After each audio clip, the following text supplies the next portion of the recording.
దాన్ని బ్యాప్టిజో అనేటువంటి ఒక గ్రీకు మాట నుంచి తీసుకున్నారు. ఇమ్మర్షన్ అంటారు ఇంగ్లీష్లో.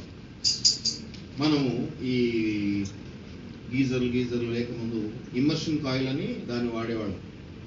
స్విచ్ చేసి నీళ్ళలో పెడితే నీళ్ళలో మునిగినంత మేర నీళ్లు వేడైతా ఉంటాయి. నీళ్ళు కాసుకోవడానికి అలా చేశారు. దాన్ని ఏమంటారు? ఇమ్మర్షన్ కాయిల్ అంటారు. ఇమ్మర్షన్ మునగటం. బ్యాప్టిజం అంటే మునగటం అంతే. ఇప్పుడు లోతుగా వెళ్తాయి. ఎక్కడ మునుగుతావు, ఎందుకు మునుగుతావు అనే తర్వాత దేంట్లో మునుగుతావు అది మళ్ళీ ఆత్మీయమైనటువంటి విషయం. మామూలుగా అర్థం ఏంటంటే మునగటం అనేది మనకి అర్థం. ఇంగ్లీష్లో చాలా అర్థాలు వస్తూ ఉంటాయి. కానీ టు డిప్ అంటారు, అంటే ముంచడం, డిప్పింగ్. నీ వేలు ముంచితే అయ్యా డిప్ చేశారయ్యా, నేను నీళ్ళలో డిప్ చేసి తీశాను అంటే డిప్ చేస్తాను. ఇమ్మర్స్.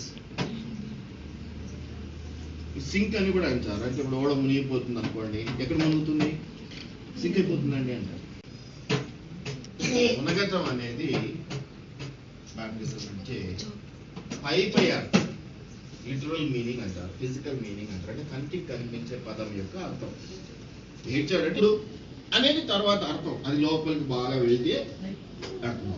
కాబట్టి వీళ్ళు చాలా మంది బ్యాప్టిజం తీసుకునే వాళ్ళు ఉన్నారు.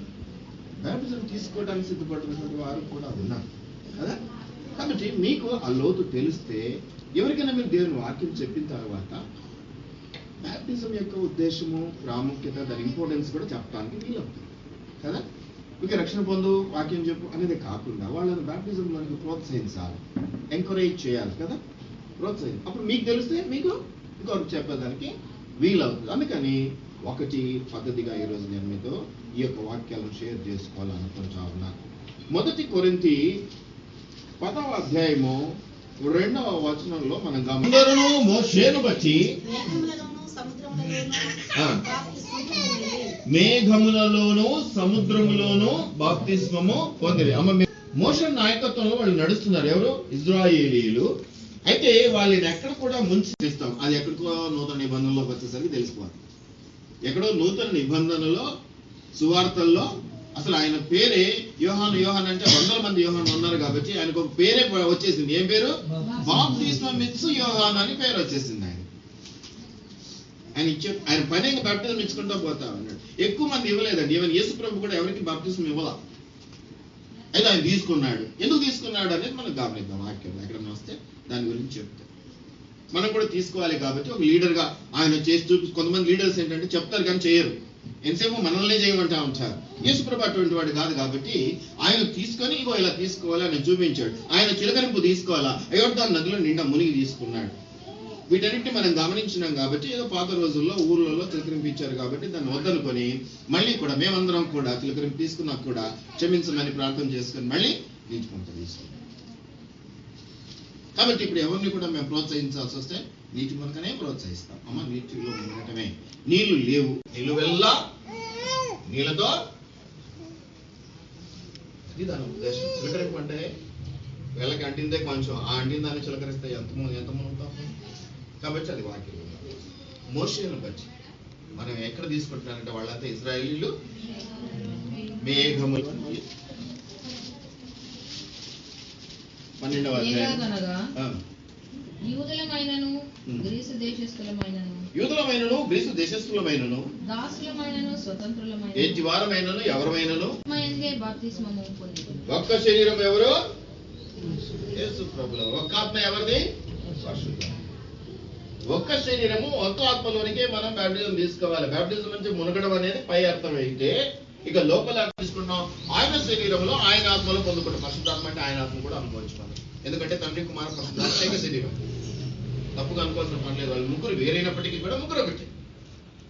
కాబట్టి పరిశుద్ధాత్మలోను యేసయ్య శరీరంలోనూ మునగాల, అతుక్కుపోవాలా, తేడా కనపడకూడదు కదా. అట్లాగా మారుతుంది మోషేను బట్టి. అక్కడ యేసు ప్రభుకి ఎవరు రూపాంతరంగా చూపిస్తూ ఉన్నారు? రూపము మోషే. ఈ మోషే మళ్ళీ ఎక్కడిచ్చాడు? మేఘంలోనూ. ఎక్కడిచ్చాడమ్మా? నిజమేనా అది? నిజమేనా? ఇట్లేదా? ఇచ్చాడా? కరెక్ట్ చెప్పాలి. నాకు తెలుసా తెలియదా? ఎక్కడిచ్చాడు? మేఘం ఎక్కడుంది? ఎట్లా? వాక్యం చూపించకపోయినా కనీసం ఇట్లా అనే ఒక ఐడియా ఉందా మీకు? అది నేను అడుగుతున్నాను. రెఫరెన్స్ చూపించమని నేను అడగట్లా. పగలు మేఘ స్తంభమై, ఎవరు ఆ మేఘస్తంభం? ఎవరు? మోషే వీరిని నడిపించినప్పుడు పగలు మేఘస్తంభమే దేవుడు వారిని ఆవరించాడు, కమ్ముకున్నాడు, నిండా ముంచాడు. రాత్రి అగ్నిలోను, ఆత్మలోను, అగ్నిలోను, నీటిలోను బాప్టిజం తీసుకోవాలనే చాలా చోట్ల మనము గమనిస్తూ ఉంటాం. అంతేకాదు, మొట్టమొదట ఏ దాన్ని విడగొట్టాడు? ఏ సముద్రం? ఎక్కడ నడిచిపోయారు వాళ్ళు? ఎక్కడ నడిచిపోయారు? ఆ పక్క ఈ పక్క ఎంతెత్తు నిలబడింది ఎర్ర సముద్రం. మీరు గమనించండి, ఎలీషా యోర్దాను నదిని నిలబెట్టినప్పుడు, పాయలుగా తీర్చినప్పుడు ఎలా జరిగింది? ఒక పక్క కట్టేస్తే ఈ పక్క ఏమీ లేదు. ఇక్కడ ఆపేశాడు, వస్తున్న నీటిని ఇక్కడ ఆపేశాడు. ఎవరు?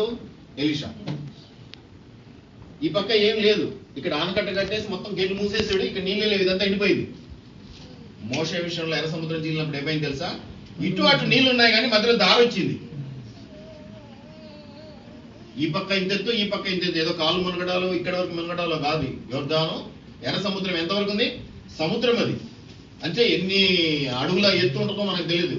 అంటే ఒక మనిషి ఎన్నిసార్లు ఎక్కువ నిలబడితే ఎంత ఎత్తుకు వస్తుందో తెలియదు. అంటే 10 మంది ఎత్తు కావచ్చు, 5 మంది ఎత్తు కావచ్చు. ఈ పక్క నీళ్లు ఉన్నాయి, సముద్రం గుండా తీసుకెళ్తున్నాడు. అది బాప్టిజం అన్నాడు మోషే.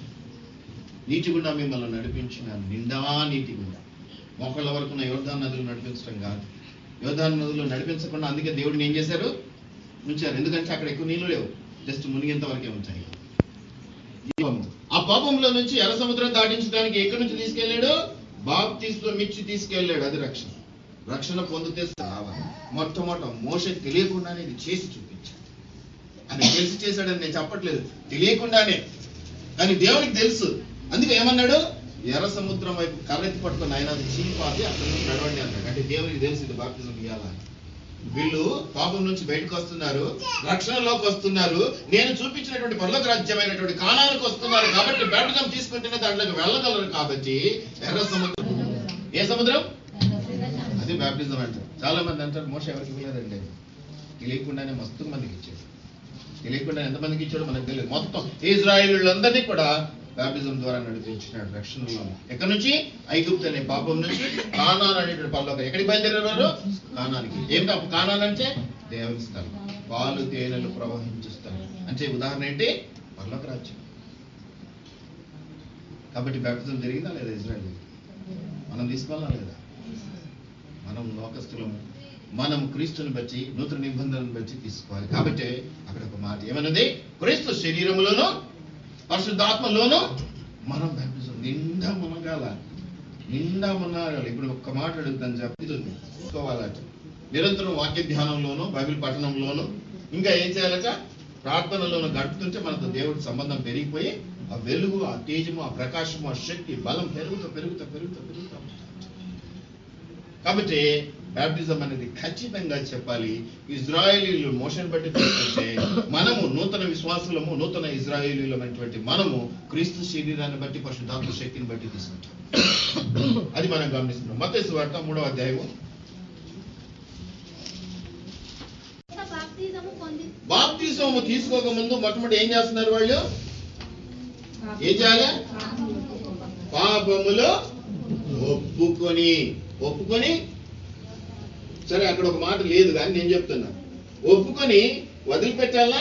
బాప్టిజం తీసుకున్న తర్వాత మళ్ళీ మొదలు పెట్టాలా? ఏంటివి? పాపం. ఏం చేయాలి? బాప్టిజం అనేది అక్కడ ఫిల్టర్ అన్నమాట. టీ అంతా చేసుకుంటా టీ పొడితో కలుపుకొని తాగం. ఎవరమైనా టీ చేసుకున్న తర్వాత టీ పొడితో కలుపుకొని టీ తాగే వాళ్ళు ఏమన్నా చూసినారా? ఫిల్టర్ అవసరం. ఫిల్టర్ చేసే తాగుతాం కదా, అవునా కాదా? నిజమే కాదా? ఒక పీసు నోట్లోకి వచ్చిన తూతుతో మూసేస్తాం. తను చీల్చి తీసుకోకూడదు పాపాన్ని. ఒక్కసారి పాపపు ఒప్పుకోలు జరిగిన తర్వాత కుక్క తన వాంతికి తను తిన్నట్టు అంటాడు. అంటే పాపం మానేస్తానని చెప్పి బాప్టిజం తీసుకొని అదే పాపంలో ఉంటే నువ్వు పందివి, కుక్కవి అంటాడు. అంతేనా? ఇంకా డైరెక్ట్ అంతేనా కాదు? మిమ్మల్ని ఇబ్బంది పెట్టడానికి నేను అనటం లేదు, అలాగే బాప్టిజం తీసుకోవడానికి భయపెట్టడానికి నేను అనటం లేదు. పాపపు ఒప్పుకోలు అనేది అవసరం. ఒప్పుకున్నావు పాపము అది చెడ్డదన్నప్పుడు ఏం చేయాలి? దాన్ని వదిలిపెట్టాలి. నాకు తెలిసి బిహెచ్ సొంత వివేకం చేత నువ్వేమి చేయలేవు. అందుకే దేవుడి దగ్గరికి వస్తూ ఏం చెప్పాలంటున్నాడు? పాప క్షమాపణ పొందుకో, పాపాన్ని ఒప్పుకో అంటున్నాడు. నువ్వు ఒప్పుకో, వదిలించి చెప్పాలి. ఆయన బదులు చూసుకుంటాడు. నేను ఒప్పుకోనంటే వదిలించడం కష్టం. అది తప్పే కాదు అనుకుంటే అది వదిలించడం కష్టం. కాబట్టి మొట్టమొదటి యోర్దాను నదిలో పాప క్షమాపణ పొందడానికి, బాప్టిజం తీసుకోవడానికి ఈ రెండు పనులు ఏకరీతిగా జరిగించడాన్ని మనం గమనిస్తున్నాం. కాబట్టి మొట్టమొదటి ఏం చేయాలి? మనం బాప్టిజం తీసుకోవాలంటే పాప క్షమాపణ ప్రార్థన చేసుకోవాలి. అయ్యా, ఇప్పుడు నేను తెలుసుకున్నాను, ఇప్పుడు నాకు తెలియదు ఈ పని చేస్తే తప్పని, ఇక ముందు నేను చేయనయ్యా. ఈ ఒప్పందం చేసుకొని బాప్టిజం తీసుకొని నువ్వు మళ్ళీ అది చేస్తే చాలా చాలా తప్పు కింద, చాలా చాలా నష్టం పొందుతుంటావు. ఎందుకంటే తెలిసి చేస్తుంటే శిక్ష ఎక్కువ. తెలియక చేస్తే క్షమించబడతావు, కానీ తెలిసి చేస్తే శిక్షకే అంటాడు దేవుడు.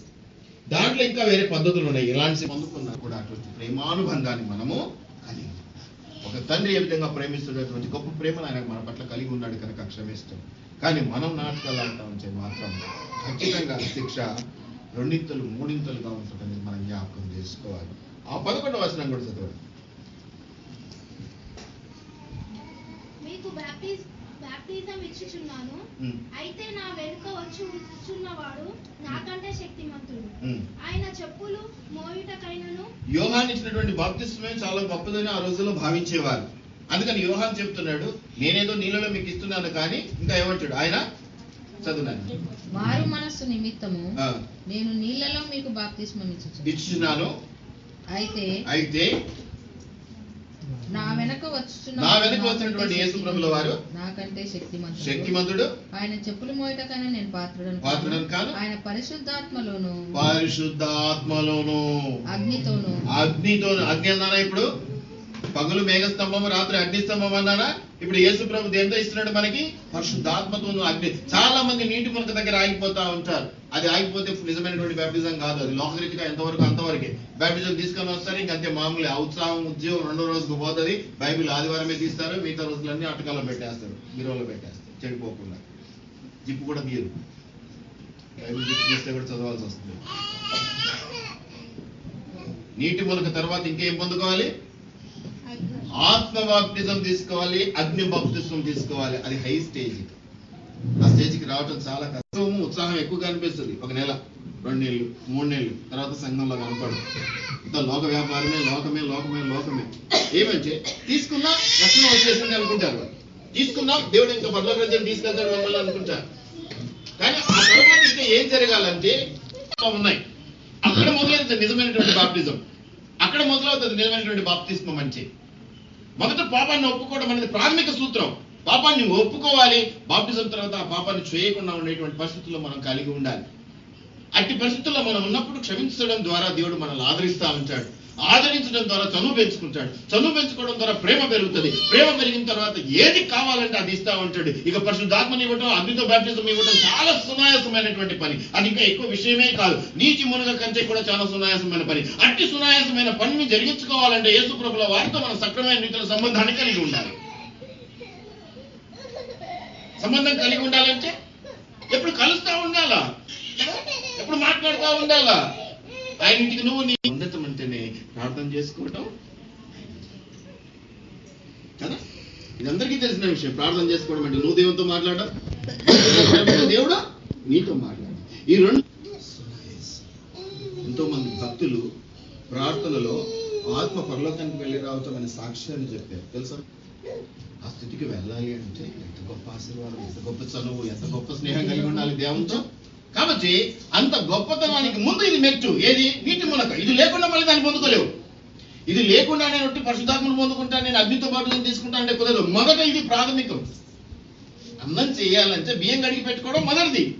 బియ్యమే కడిగి పెట్టుకోకుండా నేను అన్నం చేసుకుంటానంటే ఎట్లా అవుతుంది కదా. దానికి అవసరాలు ఎన్నో ఉన్నాయి. అవన్నీ కూడా మనం సెట్ చేసుకుంటూ రావాలి. కాబట్టి మనం గమనించుకుందాం. 13వ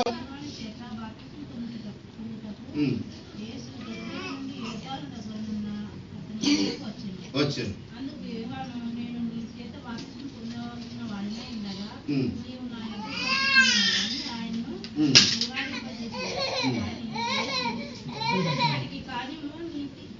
తనకొక చట్టాన్ని మనకొక చట్టాన్ని తెచ్చిపెట్టేటువంటి దేవుడు కాదు. ఏమి తింటాడో, ఏమి తాగుతాడో, ఏమి చేస్తాడో అది మనల్ని చేయమంటూ ఉన్నాడు ఆయన. అందుకని ఆయన ఏమి ఇలాగ జరగవలసినది అంటాడు దేవుడు. అందుకే చాలా మంది అంటారు ఆయన దేవుడు కదా, ఆయన పరిశుద్ధాత్మ శక్తిని మనల్ని నింపాలి, ఆయన అగ్నితో మనల్ని కడగాలి, అట్టి పరిశుద్ధత ఆయన దగ్గరే ఉన్నప్పుడు తిరిగి బాప్టిజం ఎందుకు అనేటువంటి ఒక ప్రశ్న వస్తుంది. అందుకు ఆయన చెప్తున్న సమాధానం ఏమిటంటే నీతి యావత్తు. ఎందుకంటే ఆయన నీతి యావను సక్రమంగా జరిగిస్తా ఉంటాడు. ఆయనకు ఒక నీతి, మనకు ఒక నీతి లేదు. ఆయనకు ఒక న్యాయం, మనకు ఒక న్యాయం లేదు. అందుకే ఆయన మానవతారిగా వచ్చి అన్ని కూడా సక్రమపరిచి, క్రమపరిచి, ఇదిగో నేను ఇలాగ చేస్తాను, మీరు కూడా ఇలాగ చేయండి అన్నాడు. ఆయన చేయకుండా దేన్ని మనకు రుద్దలేదు, చెప్పలేదు. కాబట్టి దేవుడు కూడా సాక్షి రూపమై ఇదిగో నేను తీసుకొచ్చున్నాను, మీరు కూడా తీసుకోండి అనేది ప్రాక్టికల్ గా చేసి చూపించాడు. చాలా మంది అంటారు రక్షించబడ్డాము, దేవుని ఒప్పుకున్నాం చాలే, దాంతో సరిపోదు అన్నది దేవుడే సాక్షి రూపంలో చూపించాడు. ఆయన పరలోక రాజ్యం ఏమి అడ్డమేం కాదు, ఆయన ఇప్పుడు కూడా వెళ్ళవచ్చు. కానీ బాప్తిజం తీసుకుంటేనే రక్షణ అనేది ఆయన చేసి చూపించడం జరుగుతూ ఉంది. కాబట్టి ఆయన నమ్ముకో లీడర్ చేసి చూపిస్తూ ముందుకు నడిపిస్తూ ఉంటే అది మనం చేస్తూ ముందుకెళ్తూ ఉంటాం. అంతేనా కాదా? చేయమంటామా? చేయమంటే లీడర్ ఏమంటాడు, నా టీంలో ఉండదు, పక్కకి నేను చెప్పిన మాట వింటేనే అదే అంటాడా లేదా? కాబట్టి ఆయన చేసి చూపించి మనల్ని కూడా ప్రోత్సహిస్తా ఉన్నాడు. అదిగో దానివల్ల ఈ విధమైనటువంటి మేలు, ఈ విధమైనటువంటి ఆశీర్వాదం ఉంటుందని. పాపం విషయంలో తప్పు ఉంటుందేమో, కానీ నీతి విషయంలోనూ, మేలు విషయంలోనూ, ఆశీర్వాద విషయంలోనూ అందరికంటే గొప్ప నేను ఆధిక్యతలోనికి మనం వస్తాం. ఎప్పుడు బాప్తిస్మము ద్వారా పాపాన్ని వదిలిపెట్టి ప్రభువుతో ఇంకా ఎక్కువగా సంబంధాన్ని పెట్టుకున్నాం. ఇటు పాపాన్ని వదిలిపెట్టలేదు, ఇటు ప్రభువుతో సంబంధాన్ని పెంచుకోలేదు. బాప్తిస్మం అంటే తీసుకున్నాం, కానీ దానివల్ల ఏమైపోద్ది, నాలుగు తీసుకోవడానికి కూడా పని. నువ్వు ఎంత పెద్ద ప్రవక్తల దగ్గరికి వెళ్ళి తీసుకో, నువ్వు ఎంత పెద్ద గొప్ప పాస్టర్ దగ్గరికి వెళ్ళి తీసుకో, నీవు అది ప్రభుత్వ సంబంధాన్ని పెంచుకోకుండా ఉంటే మాత్రం నువ్వు ఎంత పెద్దవాడి దగ్గరికి నా వెళ్ళు, అది వ్యర్థము, అది పని చేయదు, వర్కౌట్ కాదు నీకు. అలా చేస్తూ అది నీకు నూరంతల ఫలాన్ని ఇస్తుంది, అది నీకు నూరంతల ఫలాన్ని ఇస్తుంది. కాబట్టి ఇటువంటి రక్షణ అనేది ఆ వెలుగు ఉద్యోగంలోనికి రావాలి, పెరగాలి. అది పెరగవలసిన త్వరగా మనమందరము ఆయన మరణంలోనికి బాప్తిస్మము పొందితిమని మీరు ఎరుగరా? ఏమా ఆయన మన 5 వచనాలు ఉన్నాయి కదా, మెల్లమెల్లగా చదువుదాం. మొట్టమొదటి మాట ఏమంటున్నాడు, క్రీస్తు యేసు బాప్తిస్మము క్రీస్తు యేసు లోనికి. ఏదో చుట్టం చుట్టుగా వచ్చిపోయేది, కలిసిపోయేది, టాటా బైబల్ చెప్పుకునేది కాదు. ఆయన లోనికి నీవు, నీ లోనికి ఆయన రావాలి, లోనికి రావాలి. ఎక్కడికి రావాలి? లోనికి అర్థమవుతుందా? క్రీస్తు యేసు లోనికి నువ్వు బాప్తిజం తీసుకోవాలి, కానీ పై మెరుగుల కోసం కాదు, పై టచింగ్ల కోసం కాదు. ఎక్కడికి తీసుకోవాలి? ఆయన లోనికి నీవు, నీ లోనికి రా. అంటే ఏంటంటే లోనికి అంటే తినమని కాదు, హృదయం నిండా నింపుకోవటం, హృదయంలోకి తీసుకోవటం. అవునా కాదా? ఏదో లోకస్తులు చాలా మంది అంటూ ఉంటారు, బాప్తిజం తీసుకున్నామంటే క్రైస్తవం వర్కౌట్ కాదు, అది పని చేయదు. నీవు నిండుగా ఏసై నింపుకొని ఆ మాట చెప్పు, అది ఫలితాన్ని ఇస్తుంది. ఎక్కడ నింపుకోవాలి? గుండెల్లో నింపుకోవాలి, గుప్పిట్లో కానీ. చాలా మందికి చెప్తా ఉంటారు ఏసై అంటే గుప్పిట్లో ఉండేవాడు అనుకుంటారు.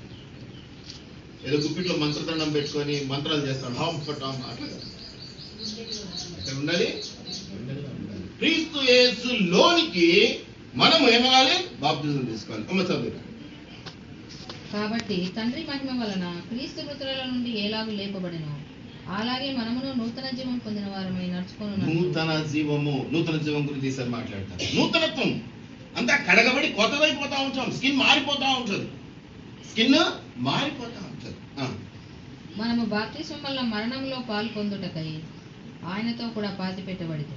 బాప్తిస్మము ద్వారా ఏం పొందుకుంటున్నాం? మరణంలో మరణం అంటే ఫిజికల్ గా చచ్చిపోయి మట్లో కలిసిపోవడం కాదండి.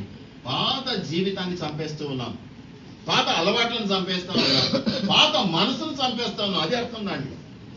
మనం చచ్చిపోతున్నాం అంటే ఏదో చంపుకొని ఉరేసుకొని చచ్చిపోయి కత్తులు పడుకొని చచ్చిపోయి మట్లో కలిసిపోదామని కాదు, సమాధి అయిపోదామని కాదు. అక్కడ పాతవన్నీ కూడా, పాత ఆలోచనలు, పాత తలంపులు, పాత శరీర కార్యాలు, పాత బుద్ధులు, పాత అలవాట్లు అన్ని కూడా ఏం చేస్తున్నాం? క్రీస్తుతో కూడా చంపి పాత పెట్టేసేసి, క్రీస్తు ఎలాగైతే పునరుత్థానుడై నూతనత్వం పొందుకున్నాడో మనం కూడా నూతన జీవంలోనికి, నూతన పరిశుద్ధాత్మ శక్తిలోనికి, నూతన జీవితంలోనికి అడుగు పెడుతూ ఉన్నాం. అది బాప్తిస్మం యొక్క అర్థం. పాతవి గతించను, సమస్తమును కూడా, సమస్తము అంటే ఒకటి అలా కాదు, సమస్తము నీకున్నటువంటి పాతవి ఏవైతే ఉన్నాయో వాటన్నింటినీ కూడా నూతన పరుచుకోవాల్సిన అవసరం ఉన్నది. అప్పుడు ఆలోచనలు ఇప్పుడు రావడానికి వీల్లేదు, అప్పుడు అలవాట్లు ఇప్పుడు ఉండడానికి వీలేదు. అలవాటు అంటే మంచివండి, చెడ్డవి కాదు. చెడ్డ వదిలేయాల్సిందే. చెడ్డ ఏదో మార్చుకొని అప్పుడు బీడీలు తాగడం, ఇప్పుడు సిగరెట్ తాగడం కాదు. బాప్టిజం తీసుకోకముందు బీర్ తాగేటోళ్ళు కదా, బాప్టిజం తీసుకోకముందు ఎక్కడైనా ఇంత లెవెల్ ఉంటుంది. బాప్టిజం తీసుకున్నా ఇట్లా అగటం పిలిచడం మళ్ళీ వెనక పెట్టుకోవాలి. నూతనత్వం సాధ్యమైంది. మన పాత జీవితాన్ని, పాత అలవాట్లను, పాత చెడ్డబుద్ధులు వచ్చాయి కదా. ఏదో అయ్యగారు పెద్ద ఆయన వచ్చినాడు, 100 మంది లైన్లో నిలబడుతున్నాడు, ఆయన చేయిట్లు పెడుతున్నాడు, దులిపోతున్నాడు కానీ చాలా లోతైనట్టు. ఆ తర్వాత చాలా రియాక్షన్ జరగాలి కదా, రియాక్షన్ జరగాలి. అన్నం బియ్యం కడిగి పోసి పెట్టినా ఏమైపోద్ది? మంట పెడతాం, మన జీవితాలను మంటలో కాలుస్తాం. మంటలో కాలేటప్పుడు ఎత్తుతుందండి, ఎట్టుడుకుతుందండి, అన్నం ఎట్టుడుకుద్దామా? చల్లగా ఉంటుంది, మామూలుగా ఉంటుంది. ఎట్లుంటుంది? బుడుక్ బుడుక్ బుడుక్ బుడుక్ బుడుక్ కదా, ఉడుకుతుంటుంది కదా. అంత అయినాక చక్కటి అన్నం తయారవుతుంది, చక్కటి బిర్యానీ తయారవుతుంది, చక్కటి మటన్ చికెన్ ఫ్రై తయారవుతాయి. ఇవన్నీ కూడా ఉడకబెట్టకుండా అవుతాయా? పచ్చిమాంసం తింటాం రాక్షసులాగా మనం? ఉడకబెట్టడమే బాప్టిజం.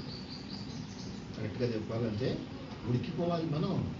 ఉడికిపోయినాక రుచికరమైన ఆహారంగా తయారవుతాం. ఎవరికి? పరిశుద్ధులకు, దేవునికి. పాపుల కోసం కాదు. ఇక విశ్వాసుల గుంపులో చేరిపోతాం, పరిశుద్ధుల గుంపులో చేరిపోతాం, కాకుల గుంపులో కాదు కోకిల గుంపులోకి వెళ్ళిపోతాం కదా. ఆయనతో ఐక్యము, జ్ఞాపకం పెట్టుకోండి, ప్రతి మాట విలువైనది బాప్టిజం విషయంలో. ఆయనతో ఐక్యము. 6 నెలలు సహవాసం చేస్తే వాళ్ళు వీలవుతారు అంటున్నారు. ఎన్ని సంవత్సరాలు అయింది మీరు మారడం అనేది జరిగే పని కాదు. మరి ఆయనతో సహవాసం చేస్తే ఎవరు మారాలి? 6 నెలలు సహవాసం చేస్తే వాళ్ళు వీలవుతారు అంటారు కదా. లోకసంగతి లేదా? మరి 6 నెలలు అయిందా, 6 సంవత్సరాలు అయిందా, 60 సంవత్సరాలు అయిందా నువ్వు బాప్టిజం తీసుకొని? ఎంత ఏసుకునేలాగా మారిపోయావు ఒక్కసారి చూపించు. నేను ఏసఐ చూపిస్తే ఎక్కడున్నాడు? ఎక్కడుంటాడు? అరికాలలో, పాదాల్లో నొక్కి పెడుతూ ఉంటాం ప్రతి పనిలో కూడా.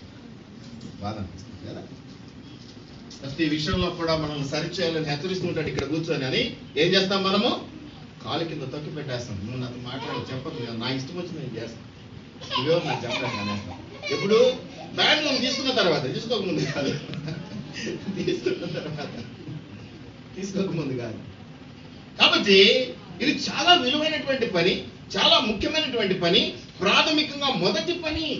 ఇది మొదటి పని. ఇది క్రైస్తవుడుగా మొదట చేయవలసింది ఏమిటంటే, నీవు రక్షణ పొందుకోవాలి. రక్షణ పొందుకున్న బిడ్డ బాప్టిజం తీసుకోవాలి. బాప్టిజము లేకుండా ఏది కూడా ముందుకు జరిగించబడదని జ్ఞాపకం చేసుకోవాలి. అది కంప్లీట్ చేసేసి ఆయన పునరుత్థానం యొక్క సాదృశ్యం. పాపానికి దాసత్వం ఎందుకు తెలుసా? దాసులం ఎందుకంటే తెలుసా? ఒకసారి సిగరెట్ అలవాటు అయిన తర్వాత వదులుకోవడానికి ప్రయత్నం చేయి, వదులుతా, దానికి దాసులంగా చేసుకుంటది మనల్ని కదా. ఒకసారి తాగుడు అలవాటు ఉన్నాడు మానాలంటే కొన్ని గుబులు లాగుతూనే ఉంటుంది అక్కడికి. ఎందుకు? వాడు రాజు, వీడు బంటు. కాబట్టి రాజు ఏం చేస్తాడు? రారా నా దగ్గరికి అంటాడు కదా. బాటిల్ ఏమెంత ఉంటుంది? రారా నా దగ్గరికి, ఎస్పీలో ఇంటి పోయి ఎందుకు వస్తున్నావు రా అంటది.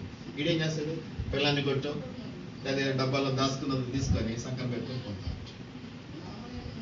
వాడు రాజు, వీడు బంటు. అదేనా? శాపుడు దాసుడు అయిపోతాడు పాపానికి.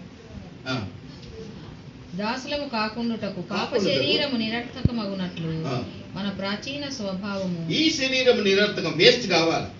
అంటే ఈ శరీరం వేస్ట్ కావాలంటే ఏదో పనికిమానిదిగా కావాలా, పెరాలసిస్ వచ్చి పడిపోవాలని కాదు. పాత విషయాలలో దీన్ని పాటి పెట్టేసేయాలా, నూతనంగా ప్రభుకు సంబంధించిన విషయాల్లో మనం బలపడాలనేది దేవుని వాక్యం. మన ప్రాచీన స్వభావం ఆయనతో కూడా సిలువ వేయబడి, ప్రాచీన స్వభావం, పాత బుద్ధులన్నీ కూడా ఆయనతో కూడా సిలువ కొట్టిపడేయాల. చనిపోయిన వాడు పాప విముక్తుడని తీర్పు పొంది ఉన్నాడు. చనిపోయిన వాడు పాపం నుంచి విడుదల పొందుకున్నాడు. ఏ చనిపోయిన వాడు? శరీరరీతిగా చనిపోయి ఆత్మలు పెరగాలి. అది బాప్టిజానికి గుర్తు. శరీరాన్ని చంపేస్తూ ఉన్నావు, నీటిలో ముంచుతున్నావు, నీ యొక్క వీపు పైనటువంటి ఆ యొక్క పాప భారాలన్నింటినీ కూడా ఇలా వదిలేస్తా ఉన్నావు. ఇంతేనా? ఇట్లే ముంచుతారు కదా. ఇట్లా ముంచరు. ఏదో వృద్ధులు, కొంచెం బలవంతులు, లావున్న వాళ్ళు అయితే ఇట్లా పట్టుకోలేమని చెప్పి ఇట్లా కూర్చోసారంటాం. కొంతమందిని పట్టుకోలేం కదా, బరువు మేలేం కదా.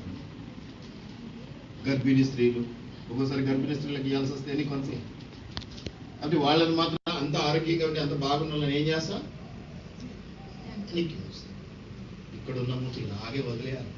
మళ్ళీ అలాగే పట్టుకుని వేయకూడదు. ఆ పాప కూర్చో మళ్ళీ అలాగే పట్టుకుని వేయకూడదు, వదిలేయాలి. కానీ చాలా మంది వదిలేయరు కదా, కొద్ది గొప్ప మిగిలించుకుంటారు. కూడా అలా భావిస్తూ ఉంటారు. తప్పు అది. కాబట్టి పాతవి గతించను, సమస్తమును నూతనమైన ఆలోచన, నూతన పద్ధతులు, నూతనమైనటువంటి పనులు మనం జరిగిస్తూ ఉండాలి. మంచిది. కొలస్సీలకు రాసిన పత్రిక 2:12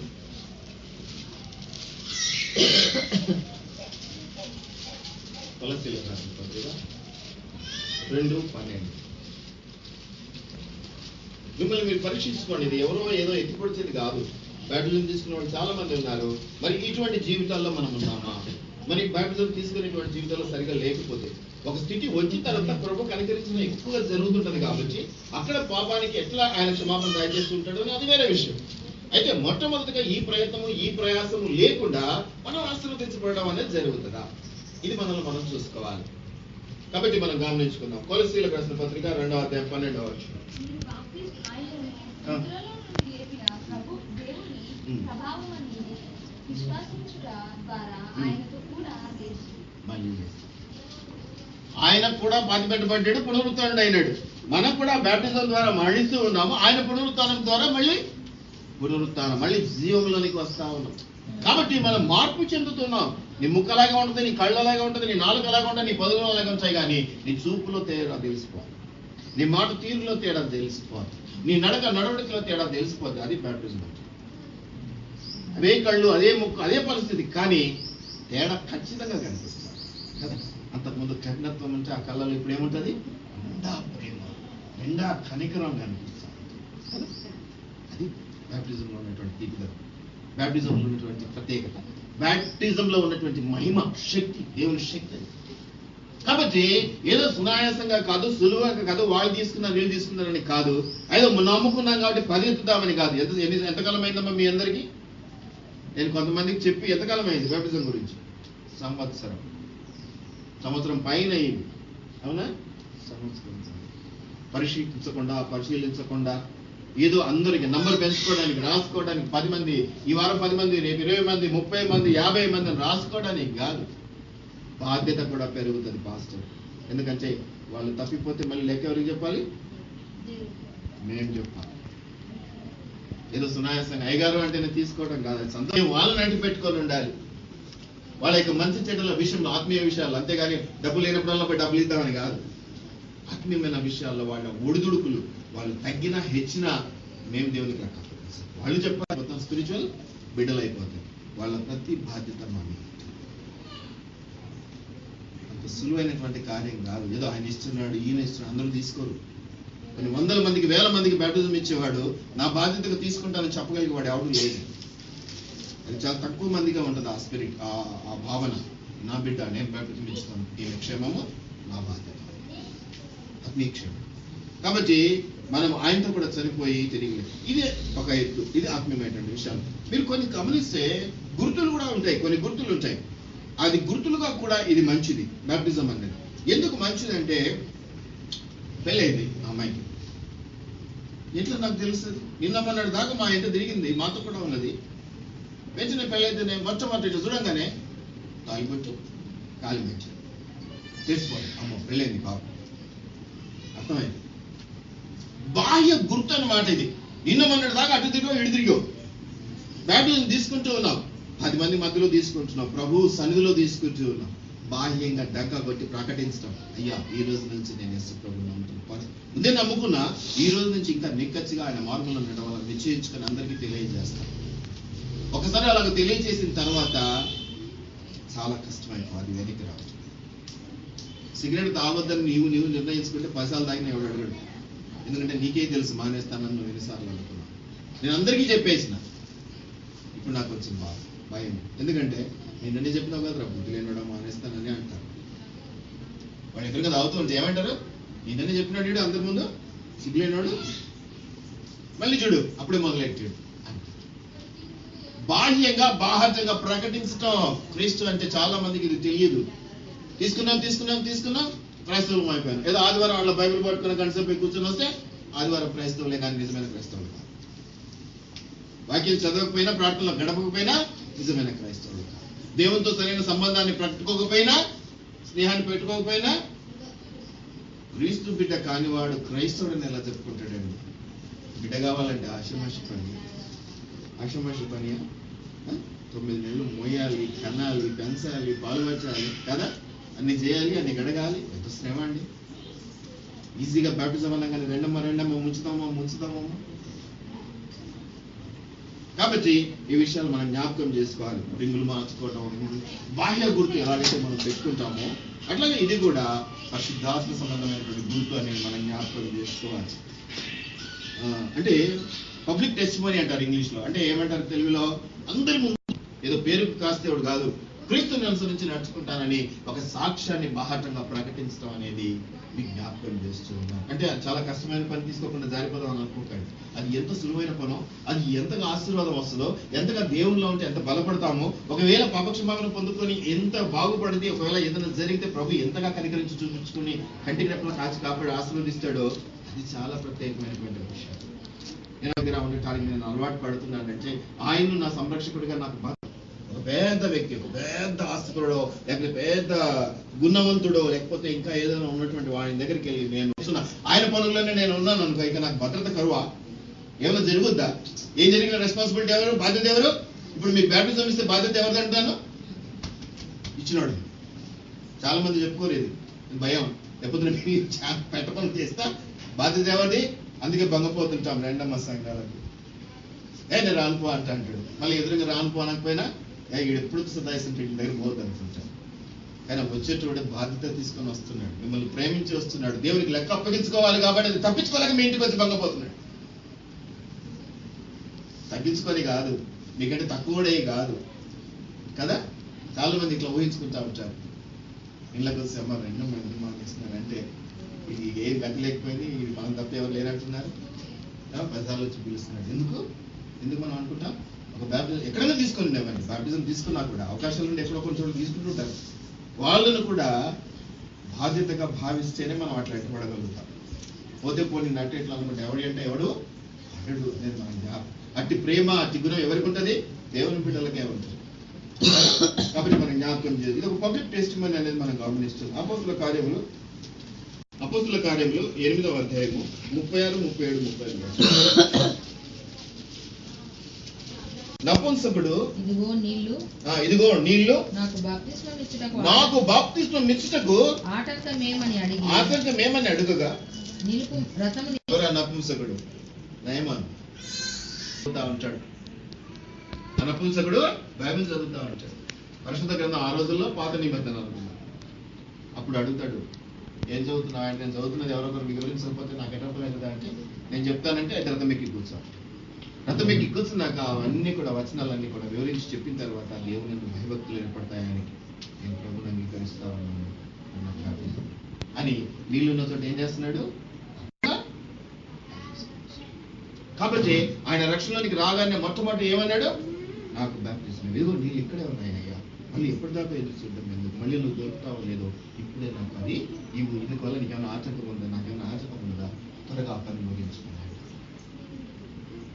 రక్షణలోకి వస్తే మొట్టమొదటి చాలా మంది ప్రభుని నమ్ముకున్నారు. 10 సంవత్సరాలైంది, 5 సంవత్సరాలైంది, బ్యాప్టిజం అంటే భయం. ఎందుకంటే ఇగో ఇప్పుడు మొదటి మాటలు మాట్లాడుకున్నాం కదా, పాపాన్ని వదిలేయాలి, సిగరెట్ తాగొద్దు, సినిమాలకు పోవద్దు, అది పోవద్దు, ఇది పోవద్దు అంటే, అన్ని పోవద్దు అంటే ఇంకేముందయ్యా జీవితం?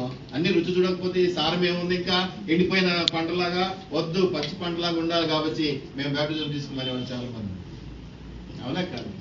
సిగరెట్లు వదలలేక కొందరు, సినిమాలు వదలలేక కొందరు, ఇంకోటి వదలలేక కొందరు, లోక రీతిగా కొన్ని వదలలేక కొందరు. అయితే ఏది వదలాలి, ఏది వదలకూడదు, ఏది ఎంతవరకు అనేది దేవుడు బయలుపరుస్తూ ఉంటాడు, దేవుడు అనుగ్రహిస్తూ ఉంటాడు, దేవుడు అనుసరించే విధానాన్ని నేర్పిస్తూ ఉంటాడు. భయపడాల్సిన పని అవి చూడకుంటే తీసుకున్నా, అవి చూసి తీసుకున్నా, నీవు పాపం చేస్తూ ఉంటే మాత్రం బాప్టిజానికి విలువలేదు.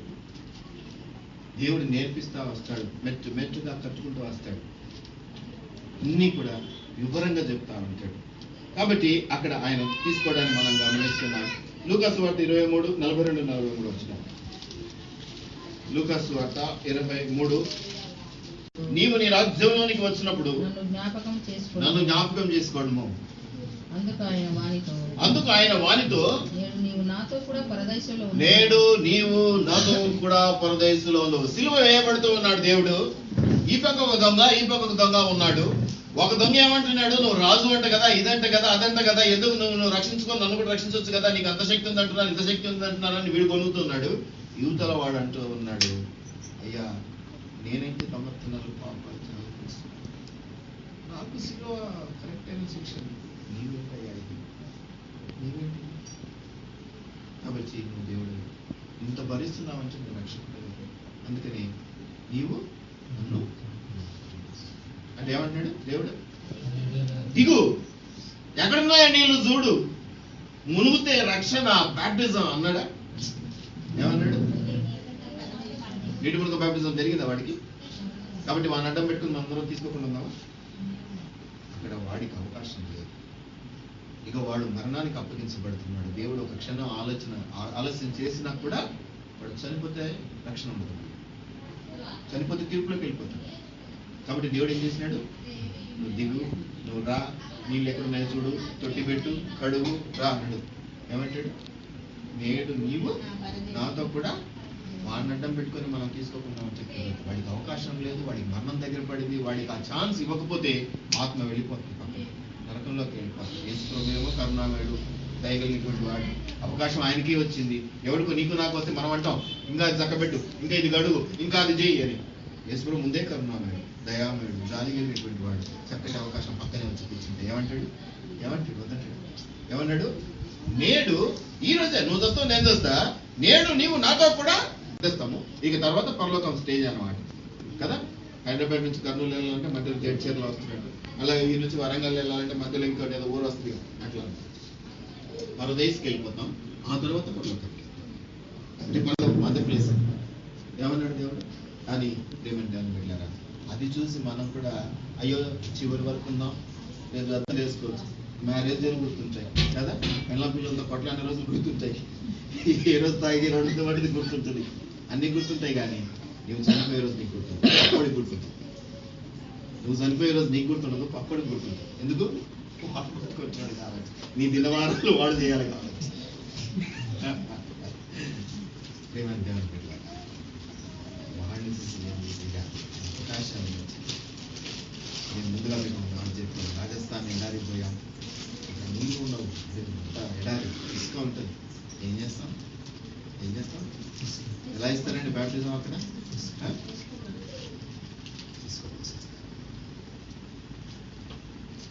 సరే ప్రాంతానికి వెళ్ళాం, నీళ్ళు లేవు, ఒకటే పరిస్థితిని బట్టి. అంతేకాని అన్ని అనుకూలతలు ఉండి అన్ని పద్ధతిగా జరుగుతూ అన్ని అవైలబుల్ ఉన్నప్పుడు నాకు ఎందుకు అటసేలా ఇటు చేయగలడానికి లేదు.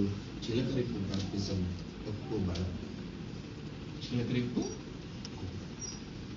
దేవుడు అంతటి వాడు యోర్దాను నదిలో నిండా మునిగినట్టుగా సినిమాలు సీరియళ్ళు ఎన్నో చూసింటాం కదా. రక్షణ పొందినాక కూడా చూస్తున్నాం. మరి అవన్నీ సినిమాలు చూడొచ్చా లేదని దేవుడు నిర్ణయిస్తాడు. కాబట్టి భయపడాల్సిన పని లేదు. ఇవన్నీ తర్వాత ఏం జరుగుతాయి, ఎందుకు భయపడకూడదు అనేది నెక్స్ట్ వీక్ మనము మాట్లాడుకుందాం. ప్రార్థన చేసుకుందాం. దయగలిగినటువంటి ప్రభా, కృపగలిగినటువంటి దేవ, ఇదిగోనైనా ఈరోజు బాప్తిస్మం గురించినటువంటి కొన్ని మాటలు మేము మాట్లాడుతున్నాం. అయ్యా, తీసుకోవడానికి సిద్ధపడుతున్నటువంటి బిడ్డలు బాధ ఏర్పడాలి.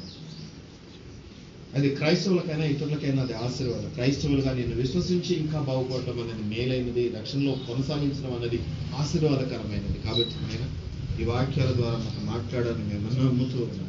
అయ్యా, సిద్ధపడినటువంటి బిడ్డలే కాదు, ఆల్రెడీ బ్యాప్టిజం తీసుకున్నటువంటి బిడ్డలు, వాళ్ళు నిన్ననే తీసుకుని ఉండవచ్చు, 10 సంవత్సరాలు అయినవచ్చు. కానీ ఇటువంటి జీవితాలు కొనసాగించకపోతే అది వ్యర్థం తండ్రి. ఆ బాప్టిజం దేనికి పనికిరాదు నాయన. కాబట్టి ప్రభా, వారి జీవితాలను మార్చి ఇంకా వాంతి మేము కూడా అటువంటి పాప జీవితాలను కలిగి ఉంటే, ఆ పాప జీవితాలను వదిలిపెట్టేటువంటి శక్తి బలం మాకు లేకుండా ఉంటే, నీవే మాకు శక్తిని బలం ఇమ్మని వేడుకుంటున్నాను. నీవే మాతో కూడా వాడిని చేపట్టి నడిపించమని వేడుకుంటున్నాను. కాబట్టి ప్రభా, ఈ ఆజ్ఞను మేము పాటించడానికి మాకు శక్తిని బలం వివేకం దయచేయమని, లోకరీతిగా కూడా ఆటంకాలను మేము ఎదిరించి చక్కగా బ్యాప్టిజంలోనికి వెళ్ళాలని ఆశపడుతూ ఉన్నాం. అందుకు తగిన సిద్ధపాటు మరి ఏ సంఘంలో తీసుకోవాలో ఆ సంఘంలో కూడా ప్రిపరేషన్ మీరు చేయమని వేడుకుంటూ, బిడ్డలను అనుగ్రహించి ఆశీర్వదించమని, సరైన సిద్ధపాటు కొరకు వారితో మాట్లాడమని, ఇందులో ఏ వాక్యం ద్వారా కూడా వారి భయాన్ని పెంచుకోకుండా సహాయం చేయమని యేసునామమున అడిగి ప్రార్థిస్తున్నాము. Thank you Jesus. Praise the lord.